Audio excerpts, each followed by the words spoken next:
இன்றே டவுன்லோட் செய்து உங்கள் ஃபேவரட் ஷோக்களை என்ஜாய் பண்ணுங்க. தம்பி, உங்ககிட்ட ஒரு விஷயம் பேசலாமா? என்ன பாட்டி, என்கிட்ட போய் பேசலாமா அது இதுன்னு எதுக்கு பெர்மிஷன்லாம் கேட்டுட்டு இருக்கீங்க? என்ன விஷயம் சொல்லுங்க. அது தம்பி, பாரதி உங்ககிட்ட அப்படி பேசுனதை கேட்க ரொம்ப சங்கடமா இருந்துச்சு. அவளுக்கு உலகமே அவ குழந்தைங்க தான். அப்பான்னு ஆசையா கூப்பிட்டுக்கிட்டு இருந்த பசங்களை நீங்க அப்படி கூப்பிட வேண்டான்னு சொன்னது அவளை ரொம்ப காயப்படுத்திருச்சு.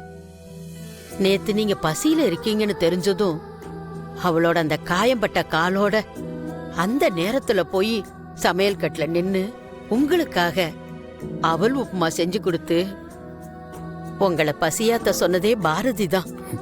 பாட்டி, என்ன சொல்றீங்க? நேத்து நீங்க தானே அதை செஞ்சு கொண்டு வந்ததா சொன்னீங்க. பாரதி தான் அப்படி சொல்ல சொன்னா.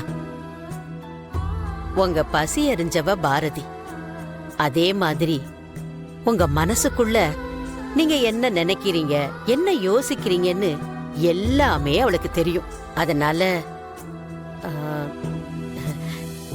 இதுக்கு மேல என்ன சொல்றதுன்னு எனக்கு தெரியல தம்பி. நேத்து நைட் அதை சாப்பிட்டப்பவே அந்த டேஸ்ட் எங்கேயோ ஃபீல் பண்ணியிருக்கோமேன்னு யோசிச்சது கரெக்டாக தான் இருந்திருக்கு. இத்தனை அன்பையும் பாசத்தையும் என் மேலே வச்சுக்கிட்டு எதுக்காக பாரதி இந்த நடிப்பெல்லாம்? பாரதி,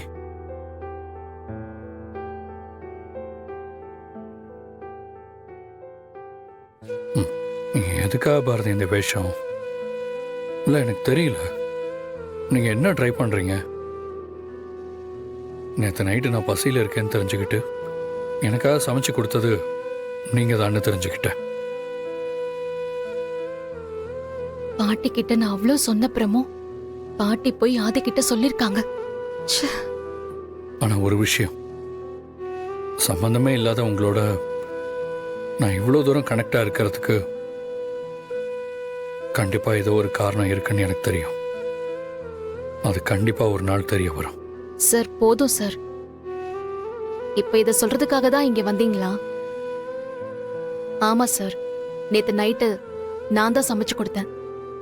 ஏன் நான் செய்யக்கூடாதா? நான் உங்ககிட்ட வேலை பார்க்குற ஒரு ஸ்டாஃப் தான். நீங்க என்னோட பாஸ். முதலாளி சாப்பிடாம இருக்காரேன்னு ஒரு வேலைக்காரியா நான் செஞ்சு கொடுத்தேன். நான் திரும்பவும் சொல்றேன் சார், நீங்க என் குழந்தைங்க கிட்ட அப்பான்னு கூப்பிட வேண்டாம்னு சொல்லிட்டீங்க. என்ன காரணமா இருந்தாலும் அந்த ஃபீலிங்க நீங்க குழந்தைங்களுக்கு கொடுத்துட்டீங்க.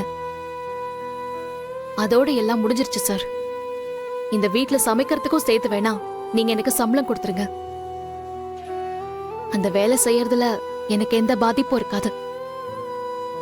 அதை விட்டுட்டு மறுபடியும் அன்பு பாசம்னு சொல்லி எங்களை கஷ்டப்படுத்தாதீங்க ப்ளீஸ்.